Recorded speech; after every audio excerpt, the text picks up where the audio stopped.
Hello again, I'm Steve Turner and we are studying Hosea. So the title of this series is the original Gomer, who is a major player in the book of Hosea.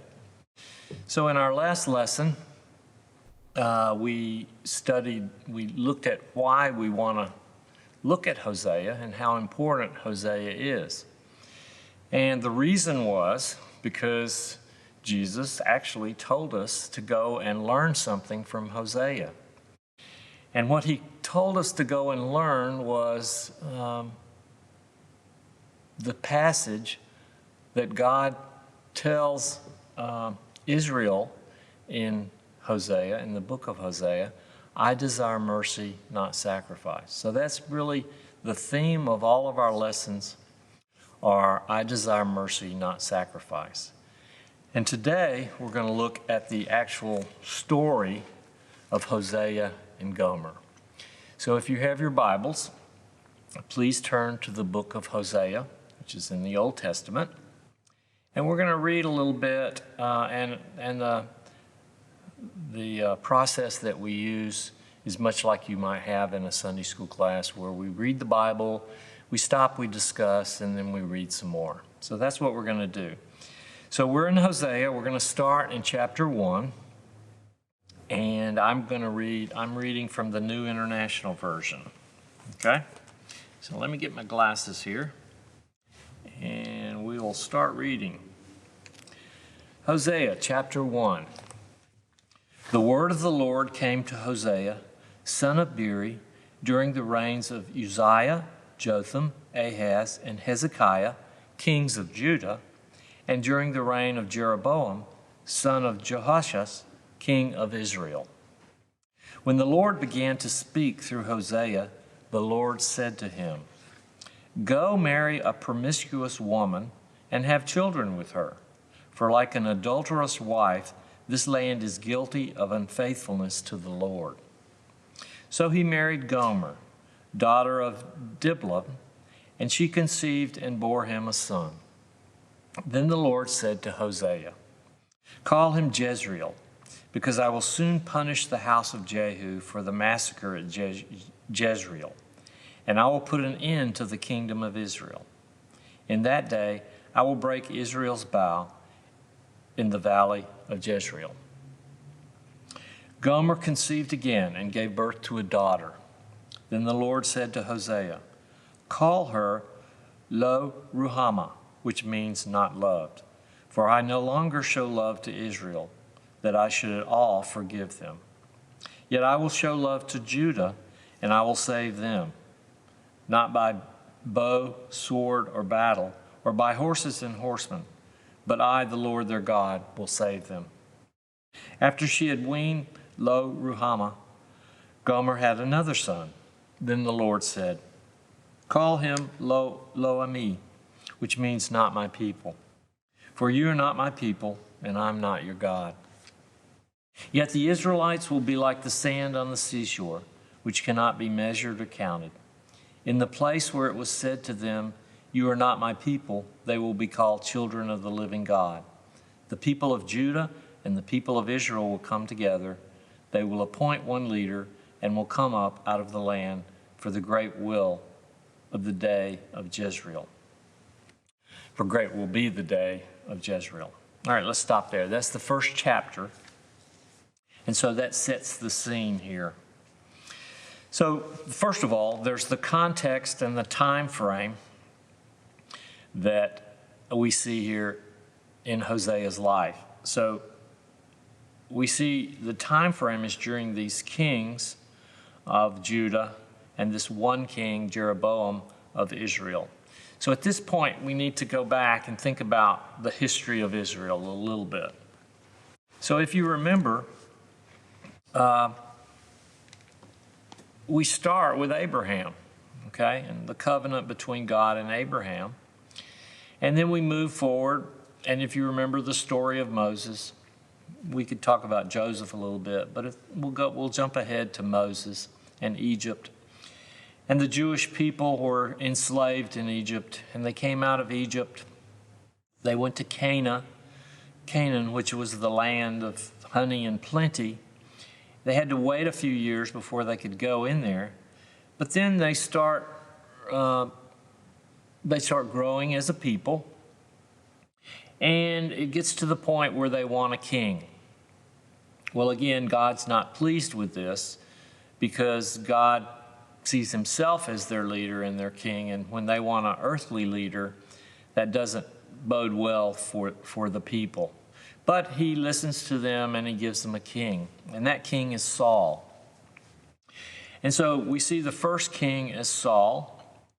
The second king is David, and we know a lot about David and his exploits. And then the next king is Solomon, the son of David. We had a series of lessons on Solomon, so we learned a lot about his wisdom and his wealth and his women. And he was loved by God. Solomon was much loved by God. And Solomon really consolidated the kingdom, and Israel, the Jewish people, became a power in their region. Now, after Solomon, we saw where Solomon wasn't a very good father, and so his children kind of battled over the battle for power, and that didn't turn out well. And so what happened was the kingdom split in two. It split into the northern kingdom, which is referred to as Israel, and the southern kingdom, which is Judah. And so there's going to be a series of kings in Israel and Judah that are going to lead up to the nations being overthrown by other nations. And so, and in general, when you look at a chart of the kings of Israel and Judah, one of the charts that I looked at has followed God, did not follow God. That was one of the characteristics of that king. And then some of the kings that said followed God when he was young, didn't follow God when he was old.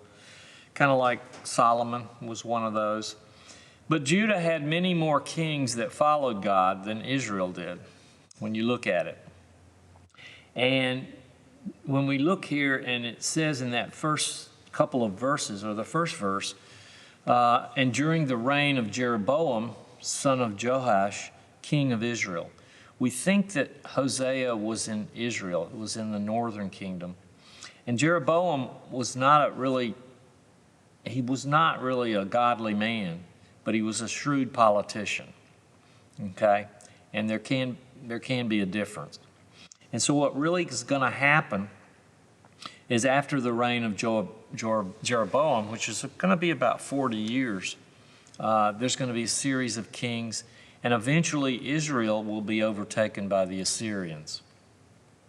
Now, Judah is going to be much longer, and they're going to be overtaken by the Babylonians. Now, I know it might not mean a lot to you, this Assyria and Babylonians, but eventually both Assyria and Babylon will be overtaken,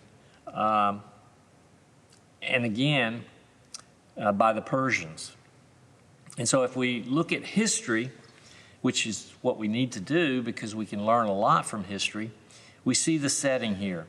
But let's get back to Hosea and Gomer. So the Lord began to speak through Hosea.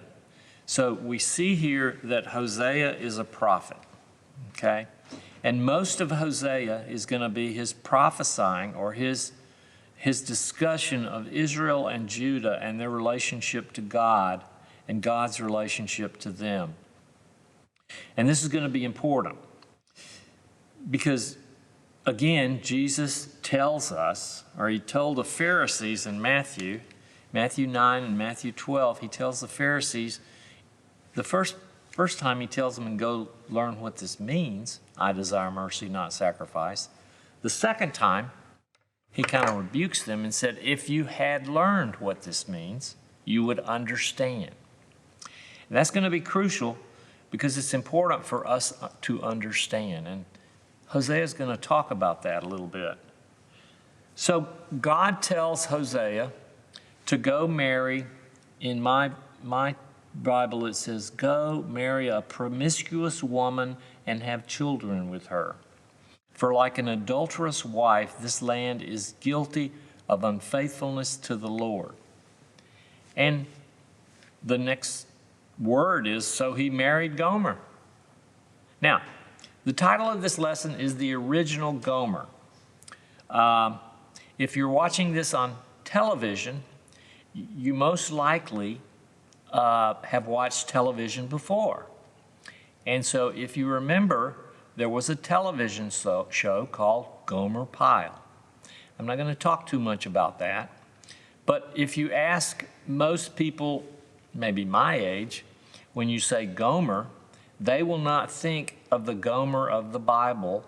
They will think of Gomer Pyle, who joined the Marines. Actually, he was on Andy Griffith first, but he left Andy Griffith, he left Mayberry, and he joined the Marines.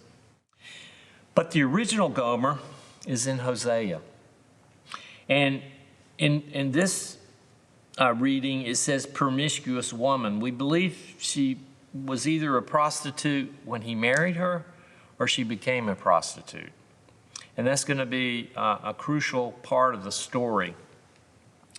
And so Hosea does what the Lord instructs him to do, and he has 3 children with Gomer. He has the first child is called Jezreel. The second is a daughter called Lo Ruhamah. And the third is a son called Ami. And they all have meanings. So Jezreel was named after a town where a slaughter occurred. Okay? And so in that town, the leader of Israel came in and destroyed all of Ahab's descendants. And God was very displeased. And so, but Jezreel also means to sow anew. And so it has some meaning. It has kind of a double meaning here. But one of the things, the meaning is you get a new chance. The second daughter, Lo Ruhamah, means not loved. And that is basically God is implying to the people of Israel, there are consequences to your sin. And one of them is your sin has damaged the relationship between God and you. The third child and the second son is called Lo Ami, which is not my people. Now, the theme of Hosea is neither not my people or not loved. The theme of Hosea is God's constant love for Israel. And that translates, Jesus tells us that translates in God's constant love for us. So, what we have here is a marriage between a man and a woman. The woman is a prostitute, but the man is a prophet, a man of God. Now, in chapter 2, Hosea talks about, he kind of intertwines his story with Gomer, and the story of God and Israel. But in chapter 3, he comes back directly to his relationship with Gomer. At this point, Gomer has had 3 children with Hosea, but she leaves him. And you can, and if you read in chapter 2, it's kind of an indictment of Gomer by her children. And so in chapter 2, verse 2, rebuke your mother, rebuke her, for she is not my wife, and I am not her husband. Let her remove her adulterous look from her face, and the unfaithfulness from between her breasts. Otherwise I will strip her naked and make her as bare as on the day she was born. I will make her like a desert, turn her into parched land, and slay her with thirst. I will not show my love to her children, because they are children of adultery. Their mother has been unfaithful and has conceived them in disgrace. So on and so on. So what happens here is Gomer leaves Hosea, and either she becomes a prostitute again, or she lives outside the marriage with other men. In chapter 3, Hosea comes back to his story. The Lord said to me, go show your love to your wife again. though she is loved by another man and is an adulteress, love her as the Lord loves the Israelites, though they turn to other gods and love the sacred raisin cakes. So I bought her for 15 shekels of silver and about a homer and leketh of barley. Then I told her, you are to live with me many days. You must not be a prostitute or be intimate with any man, and I will behave the same way towards you.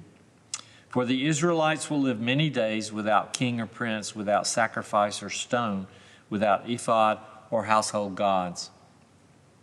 Afterward, the Israelites will return and seek the Lord their God and David their king. They will come trembling to the Lord and to his blessings in the last days.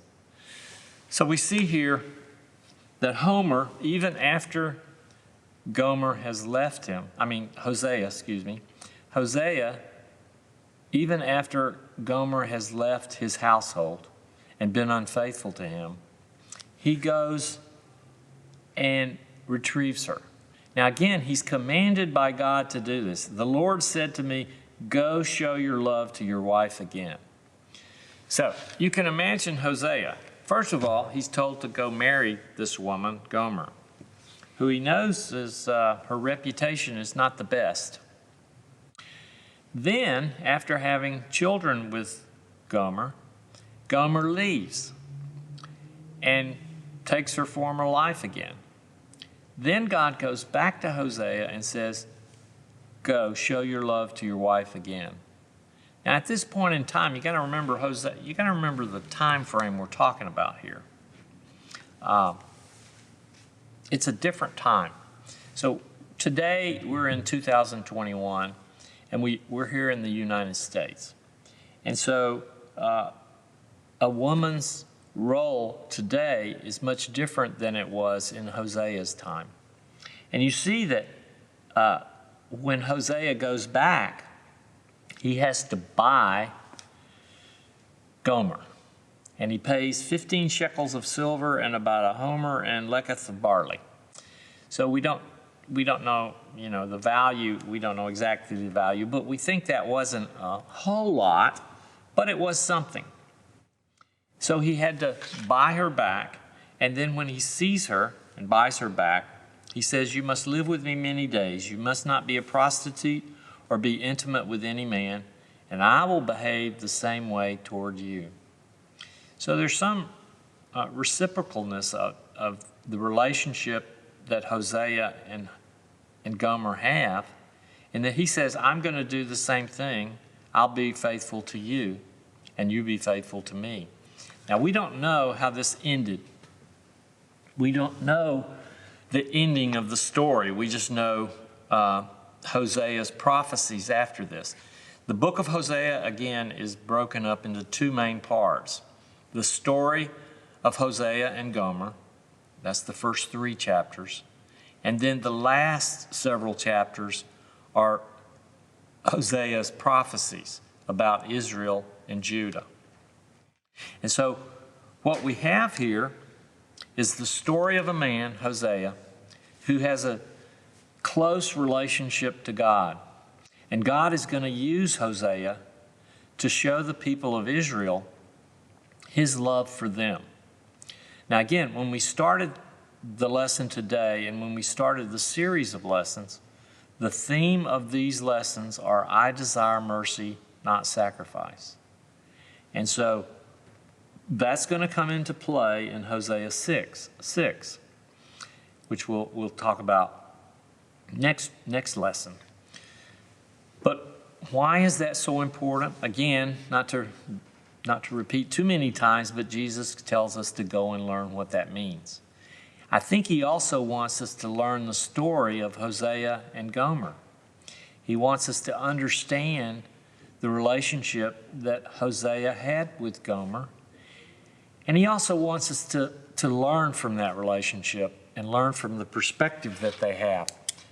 And we're going to talk about the perspectives in a next lesson, not the next one, but in a future lesson, we'll talk about the different perspectives.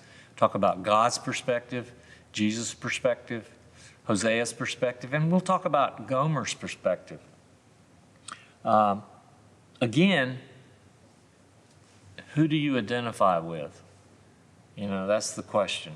So if we were in a regular Sunday school class, I would ask a question and we'd go around the room and maybe you would tell me, who in this story do you most identify with? Well, hopefully you identify mostly with who? The answer to every question, usually in a Sunday school class, let me just give you a heads up, is Jesus, okay? So who would you most identify with? Well, hopefully you'd say Jesus.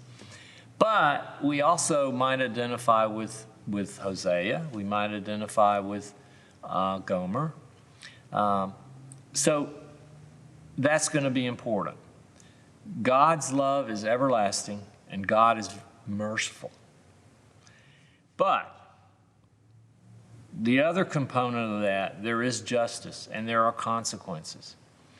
And so in this book, in Hosea, a lot of what God is telling the Israelites and the Judeans is there are consequences to your behavior and to your sinfulness. And even though his love is everlasting and constant, there are going to be consequences. And because we're people, we live in a time-constrained world, which God doesn't. That's going to be important too, because usually our consequences are time-driven. There's an action, and then there's a consequence. And so for Gomer, there were consequences to her behavior. But think about it. Let's say that Gomer was a prostitute in this time in Israel. Her life probably didn't have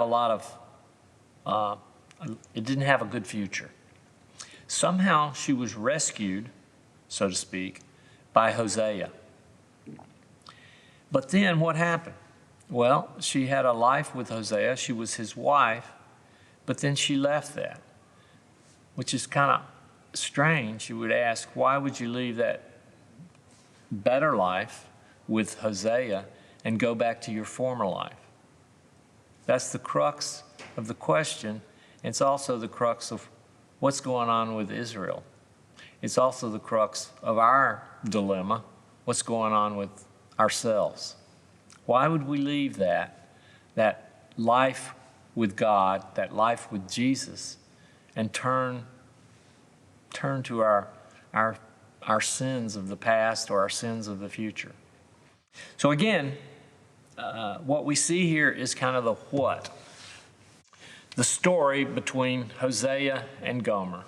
And so what that's going to do for us is going to direct us to some prophecies, to some sayings that Gomer is going to give us from God about the relationship between the Israelites and the Judeans, the Jewish people, and God, and the consequences of their behavior.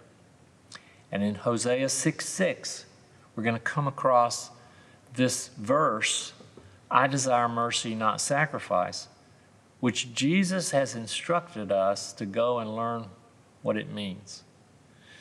So thank you for joining us for this lesson today, and we'll see you next time. Thank you very much.